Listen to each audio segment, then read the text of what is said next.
विश्वामित्रांनी सांगितलं, हा आश्रम गौतम ऋषींचा आहे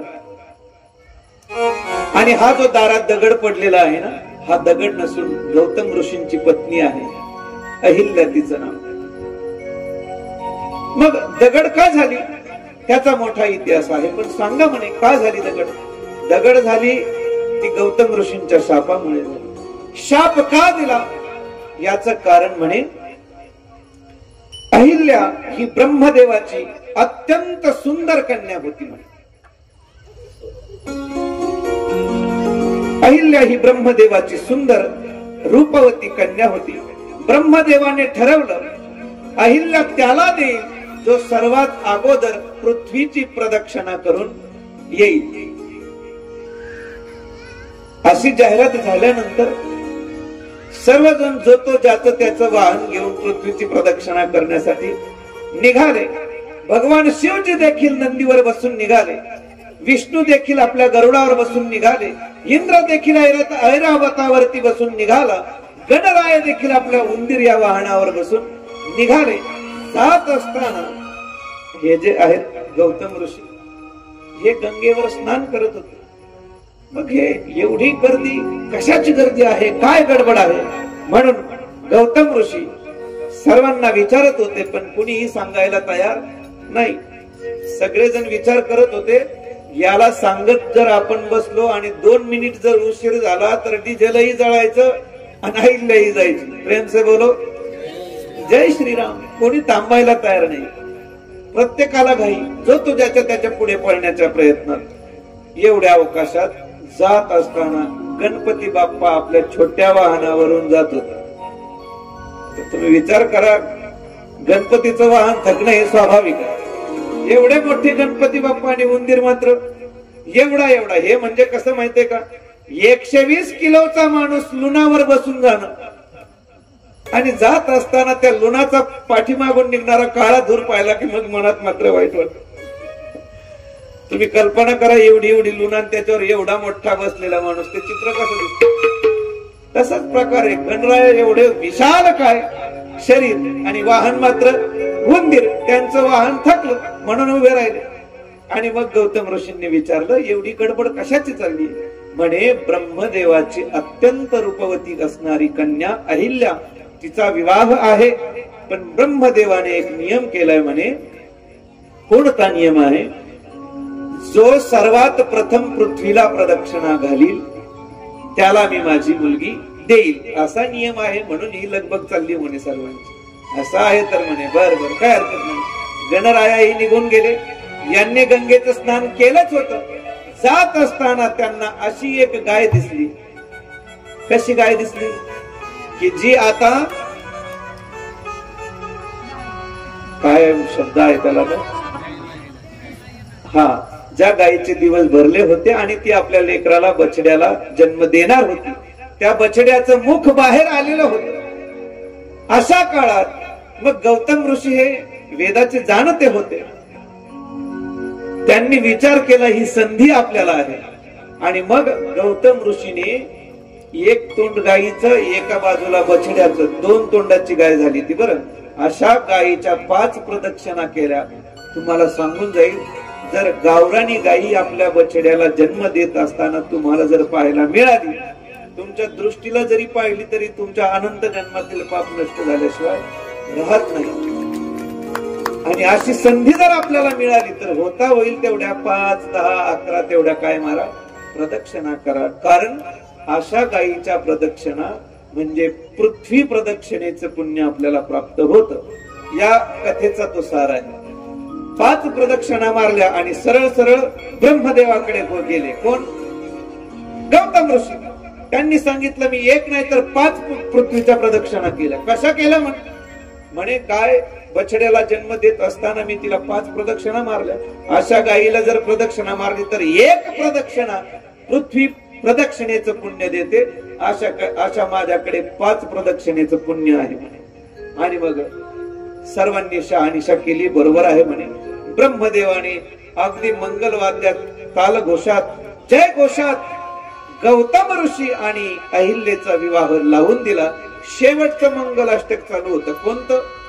वाजत्री बहुगर्वलान करणे सूर्यात सदा मंगलम शुभमंगल एवढ्यात सगळे आले. कोण? हे आपापल्या गाडीत डिझेल भरून पळत होते ते सगळे. गणपती आले, भगवान शिवजी आले, इंद्र आले, विष्णू आले, सगळे आले. पण हे होत असताना लग्न लागलं. हे मात्र इंद्राला सहन झालं नाही. तो सरळ सरळ ब्रह्मदेवाकडे गेला आणि म्हणे असं वशिल्याने जर तुम्हाला विवाह करायचा होता तुमच्या मुलीचा तर पेपरला जाहिरात दिलीच कशाला? आम्ही कशाला आलो असतो? कशाला आमची पळापळ केली? डिझेलही गेलं, कन्याही गेली. प्रेम से बोलो जय श्रीराम. त्याला राग आला, तो शांत झाला नाही.